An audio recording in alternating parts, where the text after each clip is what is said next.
इस वक्त इस पाकिस्तान की सियासत की शतरंज पर बिसात जो है वो पलटने की तैयारी की जा रही है और इस सब के अंदर सबसे घाटे का सौदा नवाज शरीफ और नून लीग ने किया है। इस वक्त एक जानिब तो मौलाना फजल रहमान, आसिफ अली जरदारी और नवाज शरीफ की मुलाकात का चर्चा है, तो वहीं दूसरी जानिब आईनी तरामीम के हवाले से JUIFA और हुकूमती इत्तेहाद एक स्टेप आगे बढ़ रहा है। लेकिन जिस तरह से वो एक स्टेप आगे बढ़ रहा है वो कप्तान के लिए भी विक्ट्री है। लेकिन इस सब के अंदर एक नोटिफिकेशन तैयार हो रहा है और उस नोटिफिकेशन को तैयार करने का हुक्मनामा जारी कर दिया गया है और यूं लग रहा है कि पाकिस्तान तहरीक इंसाफ का एहतजाज डी चौक पे जो पावर शो है वो बाज़ाब्ता तौर पर रंग लाना शुरू हो चुका है। पाकिस्तानी सियासत के लिए अब तक के सबसे अहम तरीन दिन शुरू होने जा रहे हैं। इस हवाले से इंपॉर्टेंट डेवलपमेंट्स हैं। अगर अभी तक आपने इस वीडियो को लाइक नहीं किया तो लाइक जरूर कर दें। आपके लाइक्स और कॉमेंट्स हमारे लिए बहुत ज्यादा इंपॉर्टेंट है। फायरवॉल लग चुकी है, फायरवॉल के असरात को जाहिर करना आपके हाथ में है। लाइक करें, कॉमेंट करें और चैनल को सब्सक्राइब करना मत भूलें। अब जरा जल्दी जल्दी खबरें आपके सामने रख देता हूं क्योंकि मेरी कोशिश ये होती है कि कम से कम वक्त में कोई लंबी कहानियां ना छेड़ी जाए और कम से कम वक्त में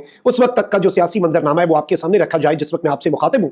नाज़रीन इकराम, इस वक्त अली अमीन गंडापुर साहब जो है उनके हवाले से मुतज़ाद थ्योरीज तो आ रही हैं और शक मजीद बढ़ा जब गंडापुर साहब काफिला छोड़ के KP हाउस गए। उससे भी ज्यादा शक बढ़ गया जब अली अमीन गंडापुर साहब की तकरीर को पुरस्कार तौर पर KP असेंबली के सेशन का बायकॉट करने वाले मीडिया ने लाइव चलाना शुरू कर दिया, रिकॉर्डेड भी नहीं, बिकॉज दे वर 100% श्योर कि गंडापुर साहब कोई मुतनाज़ा बात नहीं करेंगे। अच्छा, इस सब के अंदर अली अमीन गंडापुर साहब के हवाले से नुसरत जावेद साहब हैं, वो नून लीग के करीब समझे जाते हैं। उन्होंने एक बहुत बड़ा क्लेम किया और गंडापुर साहब के KP असेंबली पहुंचने से पहले यह क्लेम कर दिया कि क्या हो अगर अली अमीन गंडा पर पुरस्कार तौर पर खैबर पख्तूनख्वा असेंबली पहुंच जाए, क्या इसीलिए असेंबली का सेशन डिले किया जा रहा है। और इस सब के अंदर अब उन्होंने एक और बहुत बड़ा क्लेम किया है और बात है मैं इस क्लेम को क्लेम के तौर पर ही रख रहा हूं क्योंकि इसकी मजीद तस्दीक होना बाकी है। लेकिन कुछ मजीद जर्नलिस्ट जो हैं वो इस वक्त इसी तर्ज की एक स्टोरी जो है वो सुना रहे हैं। अब इस सब के अंदर जो नुसरत जावेद साहब हैं वो ये कह रहे हैं कि अली अमीन गंडापुर KP के हाउस से निकले, किसी दोस्त के सेफ हाउस पर मुलाकातें की, अफगानी रेस्टोरेंट का खाना खाया, हेलीकॉप्टर के जरिए उड़कर पेशावर पहुंचे, अहम गैर सियासी मकाम पर लंच किया, फिर हयाताबाद में 3 PTI रहनुमाओं से मुलाकात की और फिर असेंबली पहुंचकर तकरीर की। यानी ये कह रहे हैं कि अली अमीन गंडापुर साहब एक दोस्त के सेफ हाउस पर गए, अफगानी खाना खाया, बेहतरीन अफगानी रेस्टोरेंट का, उसके बाद हेलीकॉप्टर पे वो पेशावर गए, गैर सियासी शख्सियत के यहां उन्होंने लंच किया। अब इस सबके अंदर जो मोहम्मद मालिक साहब हैं उन्होंने एक इसी तर्ज का क्लेम किया। इतनी एग्जैक्ट डिटेल्स तो उन्होंने नहीं बताई और ये याद रखिएगा क्लेम है, मैं इसकी तस्दीक बिल्कुल भी नहीं कर रहा, बट मार्केट में जो चमगुइयां चल रही हैं वो डिस्कस करना जरूरी होता है।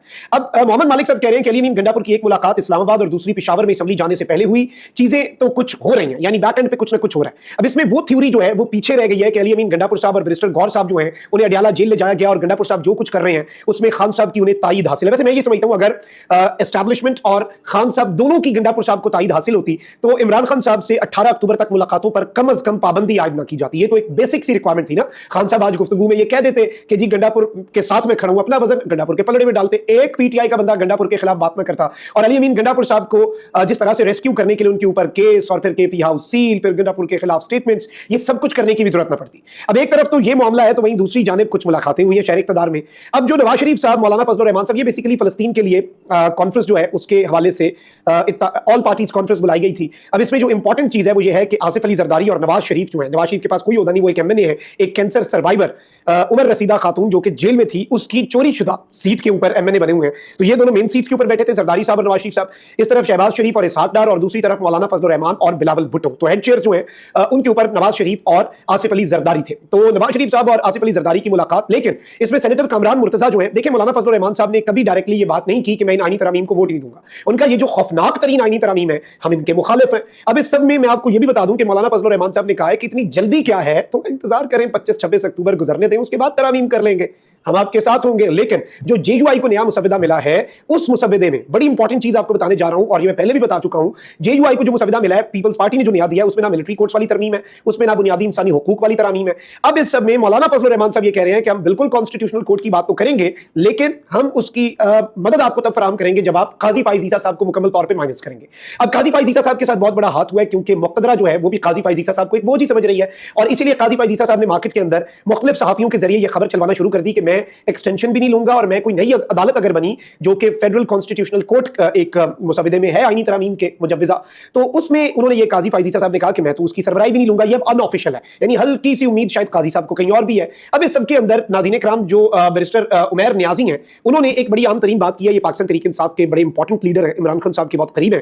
कहते हैं कि मौलाना फजल रहमान साहब अगर इस निजाम के साथ इत्तफाक राय कर लेते हैं तो ये इत्तफाक राय PTI से ज्यादा नून लीग को महंगा पड़ेगा। मैंने जो आपको अपने इब्तिदाइये में और थंबनेल में खबर दी कि नवाज शरीफ के साथ हाथ होने वाला है और नवाज शरीफ लुट गया तो बेसिकली ये नून लीग और नवाज शरीफ को बहुत महंगा पड़ सकता है मौलाना फजलुर रहमान का इत्तफाक़े राय।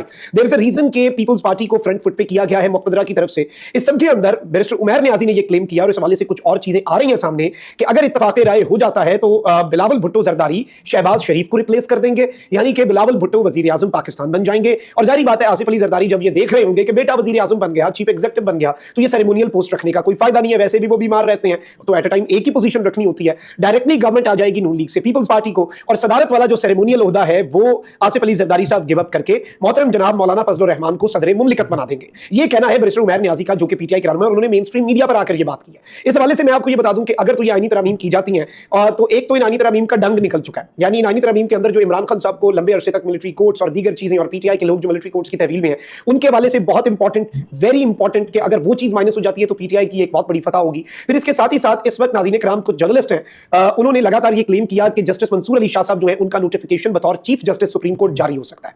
अब इसमें पीटीआई को अभी भी आंखें और जरा कान खोल के इस वक्त आगे बढ़ना होगा, ये इनफ नहीं है। मैं फिर ये डिस्क्लेमर दे दूं, मैं कहूं कि ये खुशखबरी आ गई, अब जी जश्न मनाना शुरू कर दें अपना महाज, पीटीआई ने क्यों नहीं छोड़ना वो भी मैं बताता हूं। अब यहां पर नाज़रीन इकराम 3-4 जर्नलिस्ट हैं और 1-2 जर्नलिस्ट उसमें ऐसे हैं जो जस्टिस मंसूर अली शाह के बहुत करीब है, उन्होंने भी ये क्लेम किया कि उनका नोटिफिकेशन जारी हो सकता है। तो ये बेसिकली जुल्करनैन हैदर साहब एआरवाई में है, अब ये क्लेम कर रहे हैं, बहुत बड़ा क्लेम है कि जिम्मेदार जराये के मुताबिक जस्टिस मंसूर अली शाह का नोटिफिकेशन जारी करने का ग्रीन सिग्नल मिल चुका है। वजारत कानून समरी जल्द तैयार करके वजीर आजम के जरिए सदर मुमलिकत को भिजवाएगी, जिसके बाद जस्टिस मंसूर अली शाह साहब जो है उनका नोटिफिकेशन जारी कर दिया जाएगा। आई थिंक ये एक बहुत बड़ी डेवलपमेंट तो है, लेकिन इसके साथ ही साथ इस वक्त भी बहुत से खतरात हैं। खतरात क्या है कि अगर फेडरल कॉन्स्टिट्यूशनल कोर्ट बन जाती है तो जस्टिस मंसूर अली शाह का सिर्फ chief justice supreme court of Pakistan बनना जरूरी नहीं है। इसमें एक थ्योरी जो आ रही है वो ये है कि ना थोड़ा बंदा ना साडा बंदा, मतलब अब वो जस्टिस मंसूर अली शाह साहब तो ऐसे जस्टिस नहीं है, वो पीटीआई के खिलाफ भी फैसले दे चुके हैं, लेकिन क्योंकि निजाम उनसे बहुत खौफजदा है ना, निजाम इसलिए खौफजदा है क्योंकि निजाम ने काम ही ऐसे किए हैं जो उन्हें खुद पता है कि आईन पसंद, कानून पसंद और मेरिट पे फैसले करने वाला बंदा तोड़ा देगा। तो अब जस्टिस मंसूर अली शाह साहब जो है उनके हवाले से जो हुकूमत ने इतनी कॉन्स्पिरेसीज की, अब वो कह रहे हैं कि हम इन्हें कैसे बनाएं जी। तो इसमें अब आ रहा है न्यू पर्सन की एंट्री हो रही है कि जस्टिस मंसूर अली शाह तो chief justice supreme court of Pakistan बन जाए, और अगर कॉन्स्टिट्यूशनल कोर्ट्स बनती हैं जस्ट इन केस, ये तो एक विक्ट्री है पीटीआई की, लेकिन काजी भी माइनस हो और जस्टिस मंसूर अली शाह भी आए। जो चीज अभी अंडर डिस्कशन है वो क्या है? अंडर डिस्कशन ये चीज है कि फेडरल कॉन्स्टिट्यूशनल कोर्ट बनती है या नहीं, वो आईनी तरमीम से बनेगी। बन जाती है तो उसका चीफ जस्टिस कौन सा जज होगा, जो कि ना जस्टिस मंसूर हो और ना जस्टिस काजी फाइज ईसा हो। लेकिन इसमें बात वही है कि अगर मौलाना फजलुर रहमान साहब ये इत्तफाक़े राय करते हैं तो नून लीग को बहुत कुछ खोना पड़ सकता है। तो क्या नून लीग सब कुछ खोने के लिए तैयार है?